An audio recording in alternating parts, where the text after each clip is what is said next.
மேலமருங்கூர் ஊராட்சி காளையார்கோவில் வட்டாரம் சிவகங்கை மாவட்டத்தில் விலங்குளம் என்ற கிராமத்தில் வசித்து வருகிறோம். அஞ்சவேல் கிராமம் அருகில் உள்ள அஞ்சவேல் கிராமத்தில் 2 கிலோமீட்டர் அந்த குளத்துலேருந்து தண்ணி எடுத்து குடிக்கிறோம். பக்கத்தில் இருந்து ஆலத்து முனீஸ்வரன் ஒரு குளம் இருக்குது, அங்கே ஒரு 2 கிலோமீட்டர் இருக்கும், அங்கேருந்து தண்ணி எடுத்து வந்து குடிக்கிறோம். அப்புறம் சப்பை தண்ணி ஒரு ஊருக்குள்ளே அதை குளிக்க எல்லாம் பண்ணால் அது சொரிசரங்கு மற்ற தொழுநோய்கள்லாம் ஏற்படுது. அமர்நாத் அக்கவரணும் வளனையிலேருந்து ஒரு வண்டி வருது, அது கூட 12 ரூபாய்னு எல்லா மக்களும் இடித்து பிடிச்சிக்கிட்டு தான் அந்த தண்ணி வாங்கி குடிக்கிறோம். நாங்கள் சாதாரண கூலி வேலை செஞ்சேன். இந்த தண்ணியெலாம் ரொம்ப கஷ்டமான சூழ்நிலையில் தான் வாங்கி குடிக்கிறோம். என் பேர் ரதி. சார் வணக்கம் சார். சிவகங்கை மாவட்டம் காளையார்கோவில் ஒன்றியம் மேலமருங்கூர் பஞ்சாயத்தில் 14 கிராமம் இருக்குது.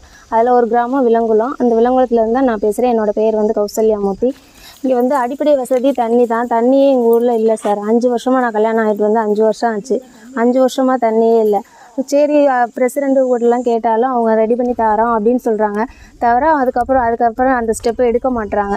சரி பரவாயில்லிட்டு தண்ணி வண்டியில் தான் வாங்குகிறோமே தவிர இது எவ்வளோ நாள் தான் நாங்கள் தண்ணி வண்டியிலே வாங்கிட்டு இருக்குது. ஒரு குடம் வந்து 12 ரூபாய்ன்னு வாங்குகிறோம். இப்போ பார்த்தீங்கன்னா ரொம்ப லாங்கில் தான் இந்த வெயிலெலாம் வேகாத வெயிலில் போய் குடத்தை தூக்கிக்கிட்டு தண்ணியை தூக்கிக்கிட்டு தான் வரோம். வயசானவங்களும் இருக்காங்க.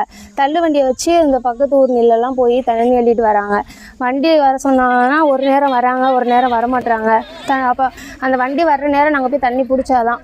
பிடிக்கிற நேரத்தில் வந்து சில பேருக்கு தண்ணி தீர்ந்து போயிடுது. அப்புறம் எல்லோரும் திரும்பி போகிற மாதிரி தான் இருக்குது. ஸோ உப்பு தண்ணி வருது. அந்த உப்பு தண்ணியில் வந்து குளிக்கிறோம் வைக்கிறோம்.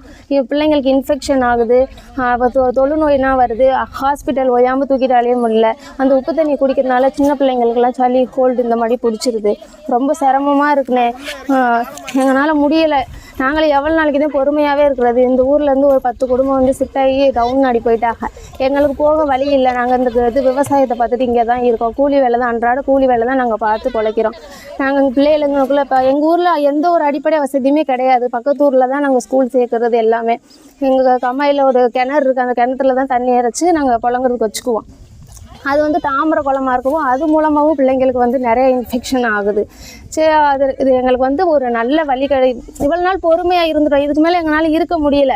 இன்னுமே எப்படி நாங்கள் இப்போ கை குழந்தையும் நாங்கள் வச்சுட்டு இருக்கோம். எங்களுக்கு வந்து குடி தண்ணீர் வேணும். இதனால் நாங்கள் வந்து மாவட்ட ஆட்சியர்கிட்ட வந்து எங்கள் கிராமத்து சார்பாக நாங்கள் வந்து வேண்டுகோள் வைக்கிறோம். எங்களுக்கு நிறைவேற்றி தருமாறு மிக பணிவுடன் கேட்டுக்கொள்கிறோம். என்னோடய பேர் வந்து கௌசல்யாமூர்த்தி சார். ஒரு தடவையாவது மாவட்ட ஆட்சியரை வந்து எங்கள் ஊரை வந்து ஒரு பார்வையிட சொல்லுங்கள் சார். குளிக்கிறதுக்கு தண்ணி கூட அங்கே உப்பு தண்ணியாகவே வருது. பஞ்சாயத்து வந்து போட்ட தண்ணி உப்பு தண்ணியாக இருக்குது. குளிக்கும் போது அந்த உப்பு தண்ணி பட்டு தோல் அலர்ஜி இந்த மாதிரி சிரமத்துக்கு ஆளாகிறோம். எங்களுக்கு கவர்மெண்ட் வைக்கிற கோரிக்கை என்னென்னா எங்களுக்கு குடிக்கிறதுக்கு ஒரு நல்ல தண்ணி வேணும். அதாவது காவேரி தண்ணியை விரைந்து இந்த கிராமத்துக்கு செயல்பட்டு